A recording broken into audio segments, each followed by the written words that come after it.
a plague, where are all the bodies? American tourists, a young couple named Janai and Riley, arrive in Iceland to admire the magnificent nature and spend some time alone together. They check into a hotel and begin their sightseeing with a visit to a geothermal pool. Janai knows that Riley has spent all his savings on this trip and appreciates it. Though Riley doesn't think he did anything extraordinary, he just wanted to make his beloved happy. Janai notices that Riley brought his father's Rolleiflex camera and a lot of film. She is surprised that he prefers this outdated technology over a modern digital camera, but Riley explains that he dreams of capturing the imperfections of the moment rather than having a computer program automatically correct all the mistakes. He admits he's still learning, but he's striving for perfection and promises to take her portrait.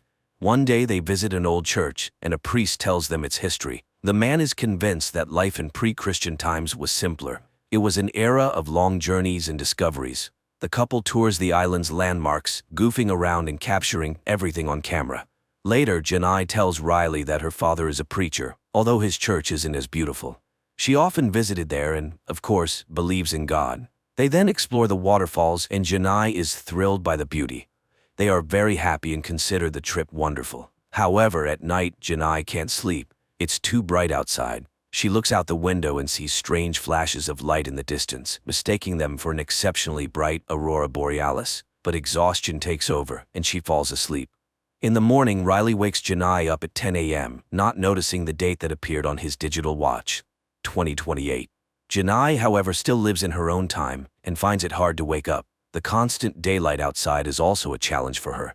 Nevertheless, she somehow manages to get out of bed. The couple heads out for breakfast, but it turns out that no one has prepared it. In fact, there's a strange silence and emptiness all around. There's no sign of the staff, nor of other guests. Riley suggests they go to a cafe, and the couple steps outside, but here too the emptiness reigns. There isn't a single passerby, although the traffic lights work perfectly, and the signs above the establishments and shops are brightly lit.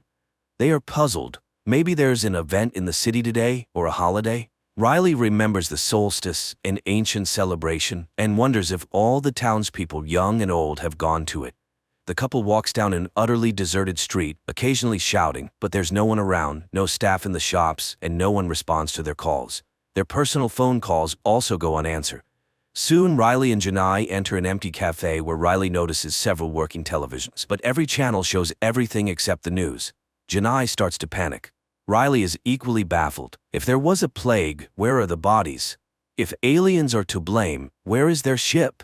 There are no new emails or posts on the internet, no activity at all. They return to their room, where Janai continues to call her relatives and friends, but all remain silent. The internet works, but there are no updates. Riley launches a world map view, but the same picture is everywhere. Empty cities. He takes Janai outside again. Soon they notice a working car, and without being able to find the owner, they simply take it. The couple drives around the city and eventually reaches the church, but everywhere there's the same silence and emptiness. Then they drive out of the city, but it's the same there. Their parents do not answer the calls. Only answering machines are working everywhere. They continue to speculate about the causes of what happened. Riley suggests various theories, even the possibility of the second coming, but Janai is tired and wants to sleep, so they return to their room. In the morning, Riley suggests making breakfast, but Janai is completely drained and doesn't want to move. She dreams of leaving the island, but how can they do that? And she is also tormented by thoughts of being chosen.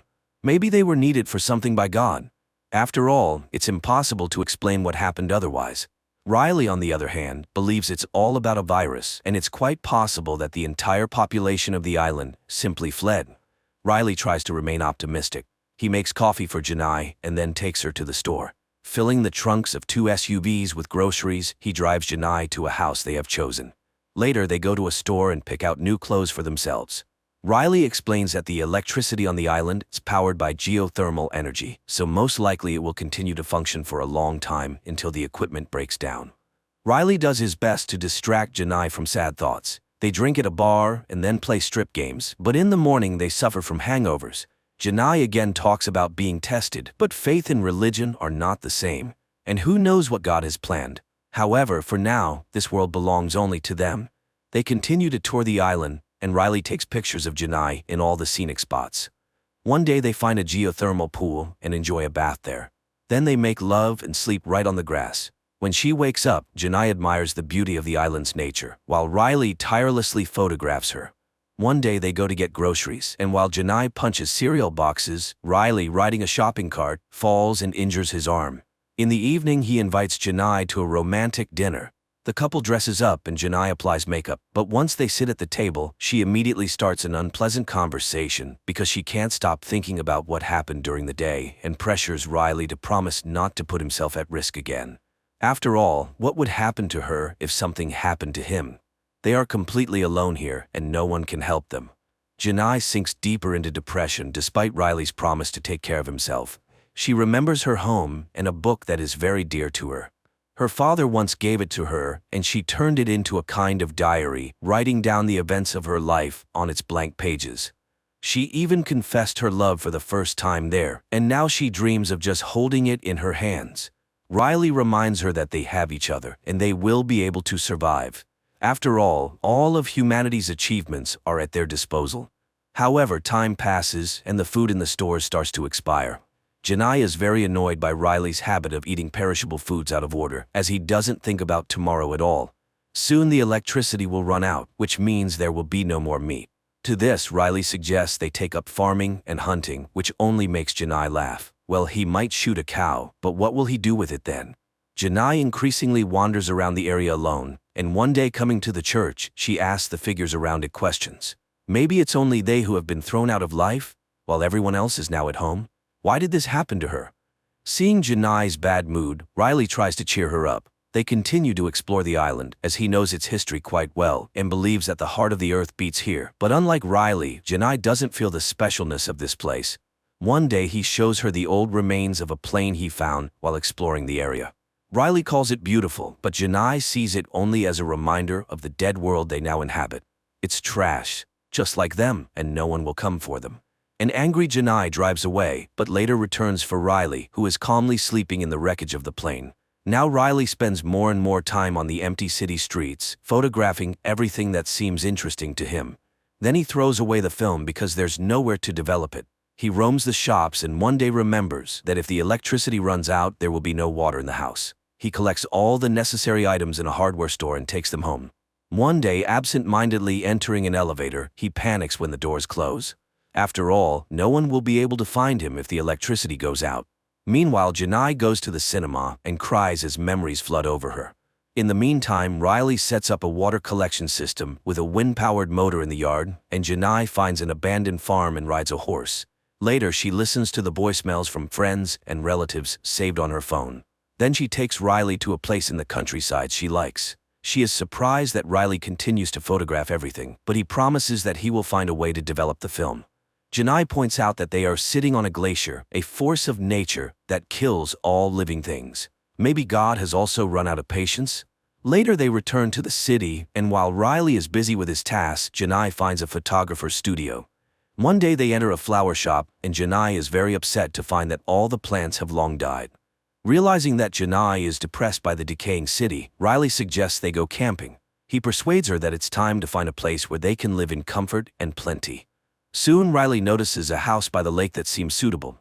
The couple goes inside, and even Janai has to admit that the place is very beautiful.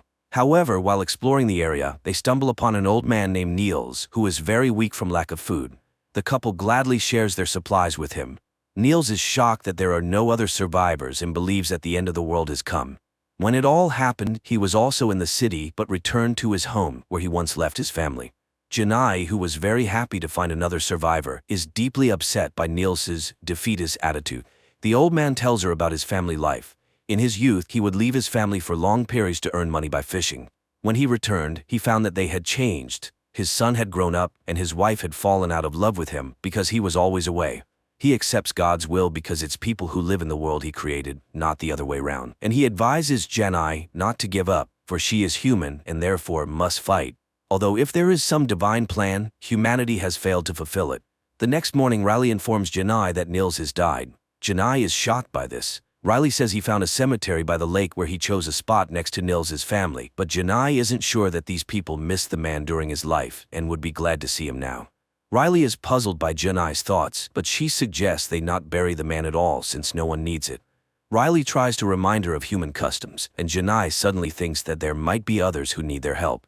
After returning to the city, Janai becomes obsessed with searching for other survivors. She drives house to house, marking the empty ones with red tape.